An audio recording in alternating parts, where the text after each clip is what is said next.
Hello, welcome. It's the season to celebrate authors, books and ideas as literature festivals or literary festivals play out across the country. Mumbai, Indore, Pune, Hyderabad, Chennai, Dehradun, almost every city hosts its own festival today. This month alone, Kozhikode, Jaipur and Kolkata are all talking books. How indicative is the turnout and buzz of how much we are reading, or if we are a country of readers? How different is one festival from another? Does it need to be? And even as they make authors feel like rock stars coming face to face with adulating fans, do they push sales? Let's check the pulse of publishing right now with Sanjoy Roy. He's the Managing Director of Teamwork Arts and the co-founder of the Jaipur Litfest, or JLF.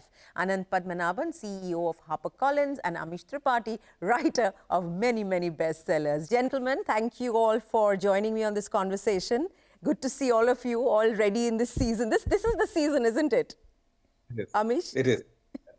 It certainly is. It's a delight to be back in India and in Jaipur. I haven't been to the Jaipur Litfest physically, actually, in many years. I think the last time I participated was online. So nearly 3-4 years, perhaps. So it'll be absolutely wonderful to be back at the Kumbh Mela of Literature. At the Kumbh Mela of Literature, Sanjoy, this is the 16th edition, isn't it? You guys are the OG or the original literary festival. It all started with JLF. What do you have on offer this year? What is it that's going to make it stand out and, you know, live up to the reputation of the Kumbh Mela of the publishing and literary world? You know, I think the most important thing is that with travel restrictions now easing, we really have a whole slew of incredible speakers coming in from across the world that we didn't enjoy. Of course, we had the online edition and it increased our net worth in terms of just the amount of people we could reach out to.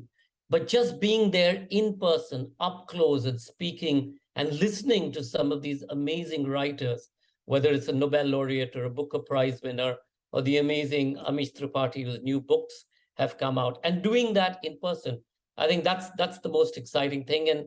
And Jaipur is sun as opposed to Delhi's very cold wave situation. And it's a different part of the world. It offers you everything. It offers you great parties, great conversations, great food, retail therapy, and the forts and palaces against which the festival is set. Ananth, what do the festivals offer, and what do you make of this sort of culture of literary festivals that India seems to have adopted? I mean, 50 million readers is what you told me about a couple of years ago. Do these festivals reflect that? No, absolutely does. I think one of the things about publishing and listening to an author, there's nothing like that human connect. There's nothing like listening to an author speak about his or her book. Word of mouth increases as a consequence of that. And of course, authors we have many authors in many of these festivals. At this moment, there are at least about 100 authors in these various festivals. So from a readership point of view, what you're saying is absolutely true. COVID and being at home meant that people got into the habit of ordering books online and got the convenience of getting it delivered. So I think online bookstores increased that number by at least 20%. So I think now between 60 and 65 million people buy books. India has seen consistent growth in book sales, especially in a country that speaks English as a second language. And we have reluctant readers. I know, for example, I can say that Amish is here, that he's brought in a whole slew of readers and book buyers, which is the cornerstone, as it were, in the publishing history in India. And if this doesn't happen, then we would not have seen the Indian publishing business be as vibrant or grow or be an important map, in the world. We're the third largest English book market in the world by sheer volume. And it's all thanks to the festivals. Amish, what does it do for the author's vanity? Because traditionally writing, authors, being an author it's a solitary pursuit, isn't it? It's seen till the book is done. It's a solitary pursuit. What does a book festival really do for you, personally as an author? Look, ego is a waste of time. If there's one thing we can learn from Ravan, is that ego is a waste of time. It's not in your interest, not in anyone else's interest. But what literature festivals do, and the process of marketing itself. Look, the way I see it, yes, writing is a solitary profession. Writers should ideally be read and not seen. But there is a dharma that a writer has when it comes to the promotion of his books. This thing that some writers have, that look, I'm going to be pure and I'm not going to do any events and I'm not going to help my publisher recover his investment. I think that's in some ways unprofessional, in some ways almost adharma. I mean, why should the publisher lose money for you to keep your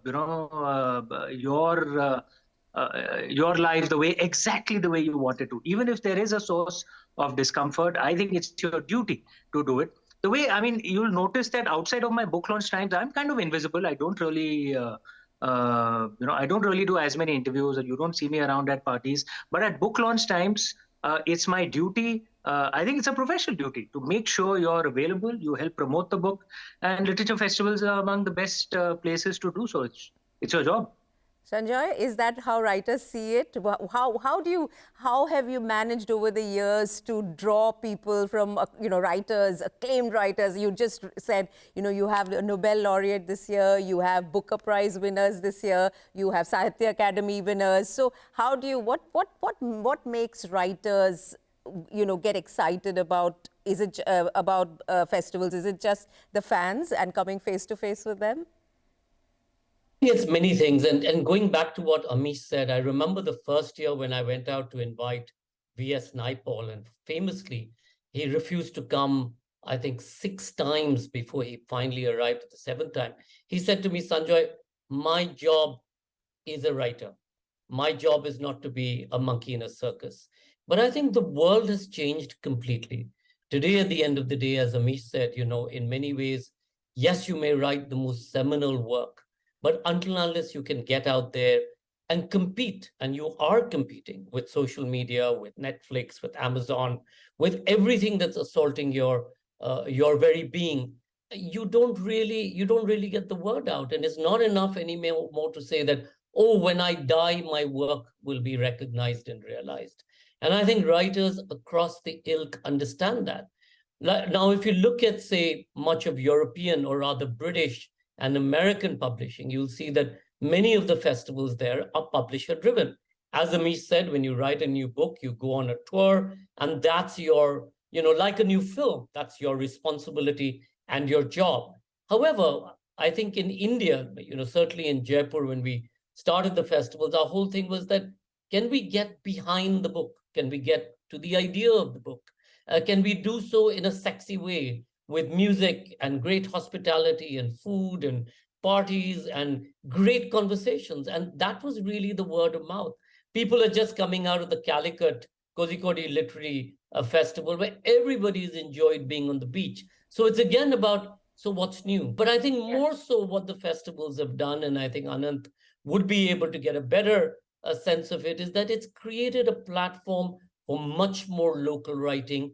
It's created a platform for great translations to finally start coming out, and for us to be able to access a whole new era of writing and writers who otherwise we had no access to. And that's really what's exciting. And for a writer to be able to come to a festival and communicate his, her, or their idea, that's exciting in today's day and age. Everybody wants to push back on ignorance, push back on hatred, and finally push back on violence to some extent. I want to get to know a little bit about how the economics of the festival, because I know you have sponsors. These are free festivals, so people can walk in, but you also have, people can be delegates, so that you have more access to writers, ancillary add-ons to the experience. So what do you, give me a sense of the viability of these festivals. So it's difficult. I mean, we are in the 16th year, and yes, we are a gigantomous festival with writers who come in from across the world. Each of their tickets cost, many tens of thousands of dollars at the end of the day. We have to book thousands of room nights in Jaipur, etc. The economics of is complicated. Unlike the IPL, which is a much more popular genre, I think festivals still struggle to find adequate resources to be able to support them, especially if you're not in the big range. Festivals are hungry monsters. You have to continue to, get the best platform them in a particular way. And I think in India, as opposed to many festivals in the United States or UK, Europe, where earlier somebody came to speak, you gave them a sandwich, you gave them a bottle of beer, you send them on your way. Here, when you're traveling out so far, you really have to do the whole 9 yards. And I think a lot of festivals look at this as, okay, I mean, we can all do it, but it is difficult. It's difficult to find the kinds of resources that you do. And especially because when you look at the book sales, for example, and many American festivals and European festivals run on their publishers or in the book sales, but not necessarily here in India. So the economics is slanted, and what people don't realize is that everybody who walks through the door, all the 500,000 who came before the lockdown in 2020, everybody cost you X amount of money. You feed them, you give them a chair, you give them a glass of water, they use a bit of toilet paper, everything lands up costing. Well, are festivals profitable? I don't know whether all 183 festivals in India are profitable. I would imagine not. I think the smaller festivals would primarily just about scrape through. And for us, because it's such a large festival, it is a challenge. If we were to add cost to company, I would suspect that it would be a great challenge to be able to break even because of the size we are, more than anything else. Right. Ananth, what about the economics of publishing? We've had conversations in the past about it. Give me a sense of how that's working out in terms of all your revenue streams and how, technology has come in to aid the sale of books, isn't it? Publishing is at its peak. It's now, between 40 and 50% up. More people are buying more books, and it's not just people buying books through through online bookstores. When we last spoke, 7 out of 10 books were being purchased through an online retailer. Yes. At this point of time, the number is more like 50-50. Physical bookstores are on the up, whether it's Bari's Sons or Crossword, who's almost doubled their footprint, or Champaka, or anywhere in the country. Bookshops are seeing anything between 15 to 20% increase in sales. At this point of time, publishers, so we would have a print edition available, an e-book and an audiobook. Yeah. And the split, let's say, is 90% print, about 5% e-books, 5% audiobooks. E and audio might seem small, but fact remains that their digital reach to consumers is humongous. Nielsen ran a book scan early last year which said that they forecasted the Indian publishing industry to hit about 100,000 crores. Now, 90% of that will be educational, in the sense of books that are being published for educational purposes. Yeah. It's a number we simply cannot ignore. And when you walk into, Jaipur, I was in the first Jaipur, where 50 people were in the front lawn. Now it's 500,000 people. More than half of that 500,000 people are under the age of 20. And it is so important to hold that youngster, Harry Potter was an inflection point. And since we haven't had an inflection point of that magnitude, to bring in a lot more children to come in. The Harry Potter child would be 25-year-old now and presumably employed and spending disposable income on books. He or she would then spend it on their children. They want high quality private education. And even one sentence, I mean, Amish says it wherever he goes, buy a book. Shashi Tharoor says it wherever they go. Chetan Bhagat says it. Chitra Divakaruni says it. And if you don't read, you really don't change your life.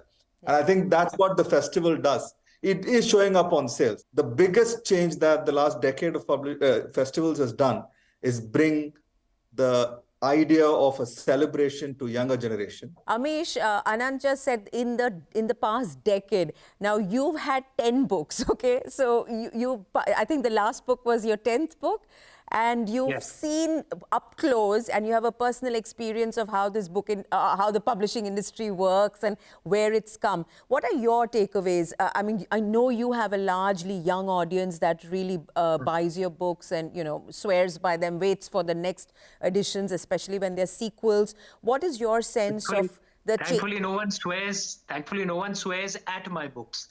Thankfully, no one swears at your books, swears by them. So what are you seeing? What are your key observations of the time you've spent as a writer, right from your first book, which I think was a Westland publication, isn't it? Yes. I was with Westland all the way, through. Among the things that I have seen over the last decade is the professionalism of the industry keeps getting better and better. And that's a good thing. As our economy grows, look, what was our economic size, a decade ago? We were sub-trillion. We're over 3 trillion now. More and more people are joining, the consuming class where they can spend money, on things that they might choose to like. It could be a streaming platform. It could be, a good phone. It could be a mall. It could be a book. And we have to, in some ways, what an author is competing for is the time.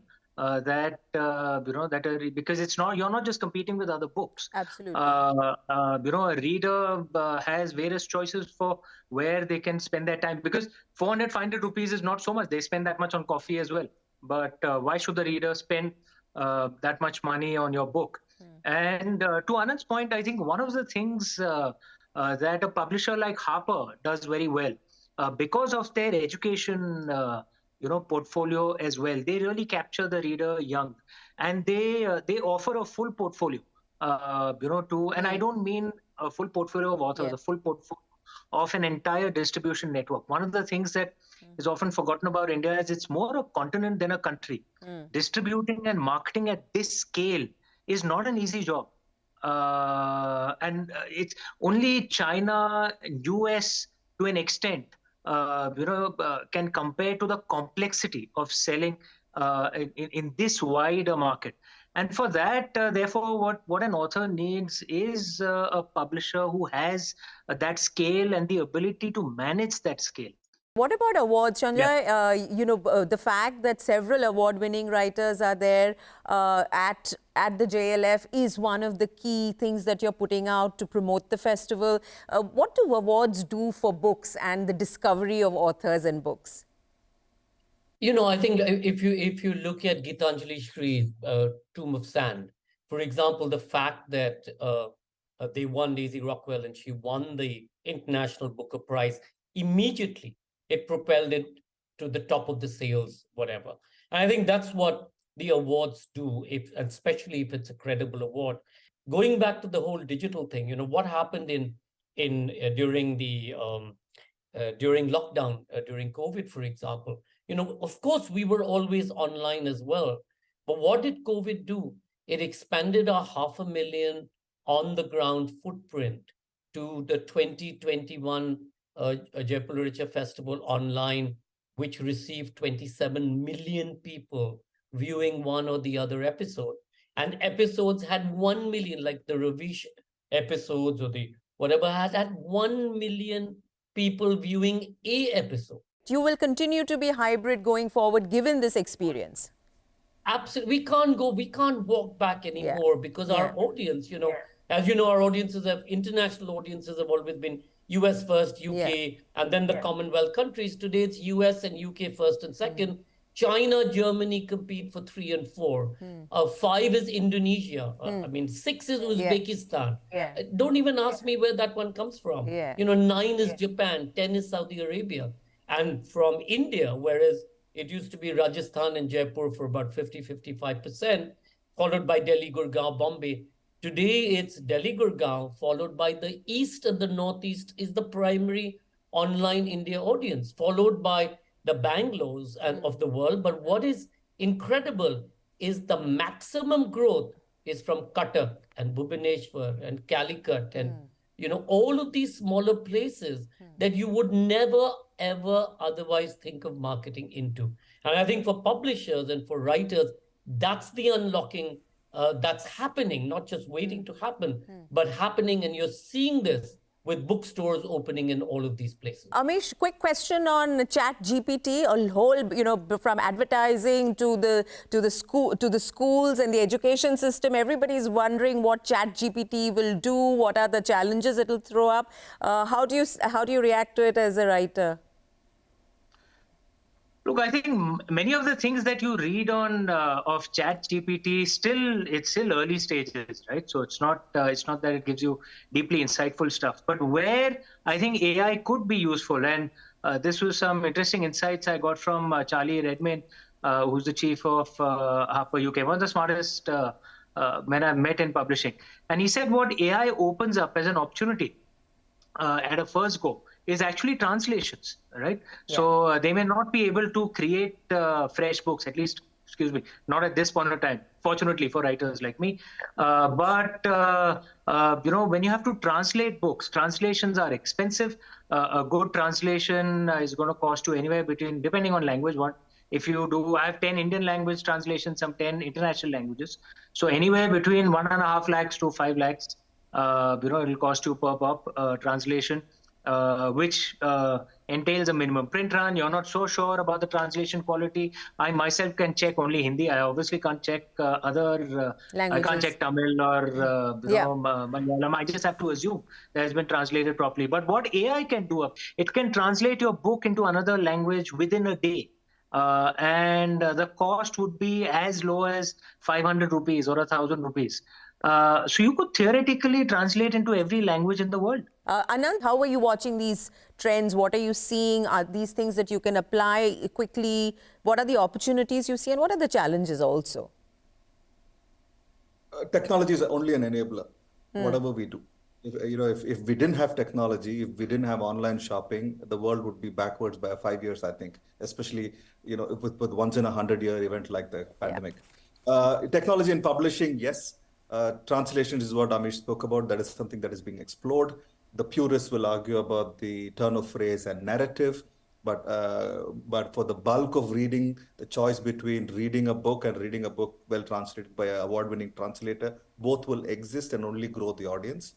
There is also a lot of AI opportunity in audiobook creation. Yeah. So you could have Amish read his own book, or you could have Amitabh Bachchan read Amish's book, but you could also have a neutral accent read Amish's 300,000 word book. And therefore you are able to translate it much faster at a much lower cost and also put it out on sale faster than. So we've published a new book, let's say in November. It's going to take us at least 4 months by the time we did a full narration, edited it and put it out on sale. But if you had an AI read it in a neutral accent, a lot more people across the world will be able to listen to it much, much faster. Technology is a very, very big enabler. If you want to go from 60 million readers to 300 million readers. Right. And technology enables that, a cheaper ebook. So if we put all of Amish on a daily deal for an ebook at 99, you will see a 4x, 400x adoption almost immediately. Right. Sanjoy, a lot of, we're talking about the commerce of books, we're talking about quick translations, getting the marketing right, getting people to read, the pricing. What about what's in the books? Are you seeing any trends there, any thematic, any themes that you're exploring via the festival this year? Taking from what Ananth and Amish said 15 years ago, most writers would retain their rights for India distribution. And publishers would say, it's okay, you keep it. Today, there is no publisher across the world who will not insist on the Indian rights to be part and parcel of their package, whether it's Commonwealth rights or whatever. And I think that's the big growth story that you're seeing in India. When it comes to themes, in many ways, we reflect what's out there. 60% of our programming today is nonfiction.